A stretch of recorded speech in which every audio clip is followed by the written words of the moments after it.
Good morning students, I am Dr. Priyanka Bhalera and welcome to my channel Royal Educational Services।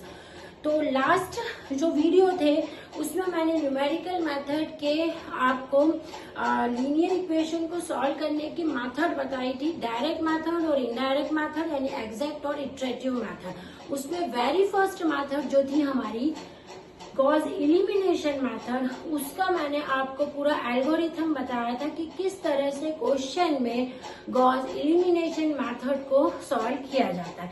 तो आज हम उसी का एक न्यूमेरिकल सॉल्व करेंगे जिससे गॉस एलिमिनेशन का पूरा कॉन्सेप्ट जो है आप लोगों को आ जाएगा। तो स्टार्ट करते हैं solve equations by elimination method, है ना।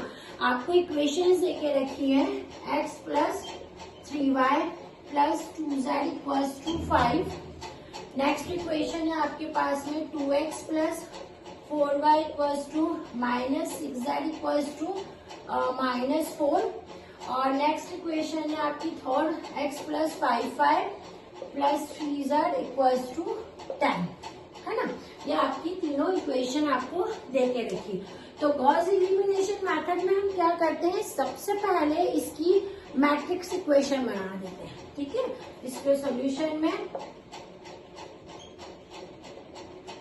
Matrix equation x is equals to b कर दिया, है ना। मैट्रिक्स इक्वेशन बनाते हैं तो a की वैल्यू कितनी आएगी आपके पास में, देखो 1 3 2 2 4 -6 1 5 3, ठीक है। और b की वैल्यू कितनी आएगी, ये 5 -4 और 10, तो 5 -4 और 10। और x की वैल्यू कितनी है, ये x y z, तो ये हो जाएंगे x y z, है ना। सबसे पहले तो ये स्टेप करी थी हमने, तो कर दी। अब हम क्या करेंगे, इसकी ऑगमेंटेड मैट्रिक्स बनाएंगे। इसका matrix C equals to A square bracket में A कोलन B, मैंने मैट्रिक्स में आपने लिखा है ना। तो हम बनाते हैं इसका C इक्वल्स टू ये करके 1 3 2 कोलन 5 2 4 -6 कोलन -4 1 5 3 कोलन 10, ठीक है। ये हमने इसकी बना दी। अब हम क्या करते हैं, इसमें ऑपरेशंस लगाते हैं, इसको एशेलॉन मैट्रिक्स में कन्वर्ट करना है। Now to convert into echelon matrix, echelon matrix में कन्वर्ट करना है, यानी मैंने बताया था ये वाले और एलिमेंट को 0 करना है, तो ये एशेलॉन मैट्रिक्स में कन्वर्ट हो जाएगा। तो हम इसके अंदर ऑपरेशन अप्लाई करते हैं एशेलॉन मैट्रिक्स में कन्वर्ट करने के लिए। तो हमारा फर्स्ट ऑपरेशन हम लगाते हैं, क्योंकि हमको जैसे कि इसको 0 करना है, तो हमारा फर्स्ट ऑपरेशन हम लगाते हैं R2 माइनस R2 पे लगाते हैं, R2 tense to R2 minus 2R1, ठीक है। और दूसरा ऑपरेशन हम लगाएंगे R3 टेंस टू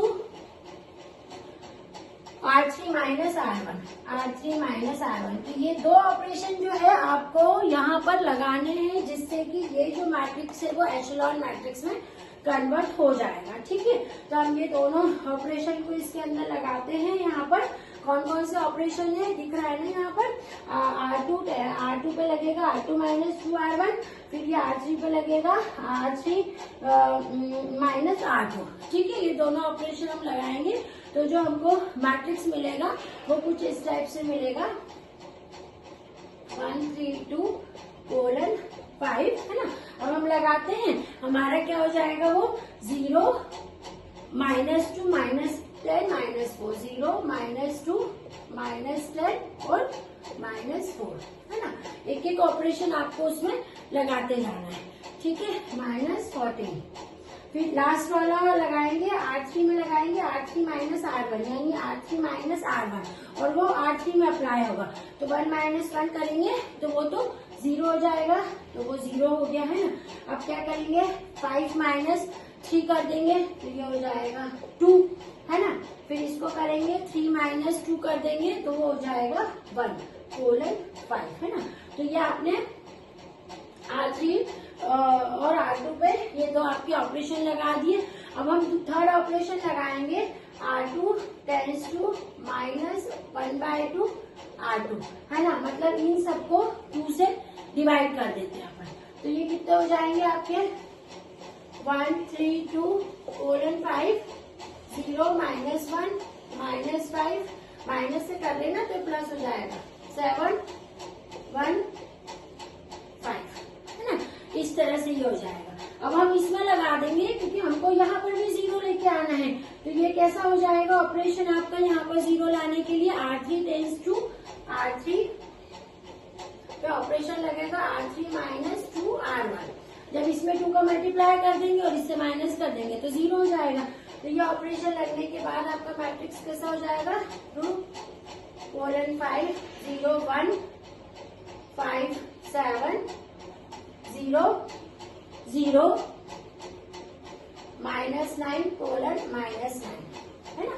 इस टाइप से ये आपका बन जाएगा। तो अब ये क्या होगा, तीनों जगह यहाँ 0 आ गया, मतलब ये एशेलॉन फॉर्म में आ गया। अब इससे क्या करते हैं हम, कॉरेस्पॉन्डिंग सिस्टम ऑफ इक्वेशंस निकाल लेते हैं। कॉरेस्पॉन्डिंग सिस्टम ऑफ इक्वेशन क्या हो जाएगी, x plus 3y plus 2z equals to 5, ये 0 हो गया। तो y plus 5z equals to 7, यहाँ हो गया माइनस 9z इक्वल्स टू -9। ये 3 इक्वेशन हो गई। अब हम इसमें क्या करेंगे, इसको सॉल्व कर देंगे, solve buy back substitution. Back substitution method, back substitution method से इसको सॉल्व कीजिए। सबसे पहले यहाँ से चलेंगे -9z इक्वल्स टू -9, ये कैंसिल हो गया, 9 से 9 कैंसिल हो गया, आपको मिल गया z इक्वल्स टू 1। ठीक है, अब ये z इक्वल्स टू 1 इसमें पुट कर दो। y plus 5 into 1 equals to 7, ये हो जाएगा y इक्वल्स टू 7 माइनस 5 यानी 2, y की वैल्यू 2 आ गई। अब ये y और z की वैल्यू यहाँ पुट कर दो, तो x plus 3 into 2 plus 2 into 1 is equals to 5। तो ये हो जाएगा x plus 6 plus 2 equals to 5, यानी x plus 8 is equals to 5, यानी x is equals to 5 minus 8 यानी -3, है ना। मतलब हमको वैल्यूज क्या मिल गई, x की वैल्यू -3, y की वैल्यू 2 और z की वैल्यू -1, जो कि हमने गॉस एलिमिनेशन मेथड से निकाली। तो देखिए कितना इजी है गॉस एलिमिनेशन, बस थोड़ा सा कुछ आपको मैट्रिक्स का जो फॉर्म है वो याद रखना है। आप इसको नोट डाउन कर लीजिए। नेक्स्ट वीडियो में हम फिर से मिलते हैं इसकी अगली मेथड के एल्गोरिथम और उसके क्वेश्चंस के साथ में। अगर वीडियो पसंद आई है तो प्लीज इसको लाइक एंड सब्सक्राइब कीजिएगा। Thank you.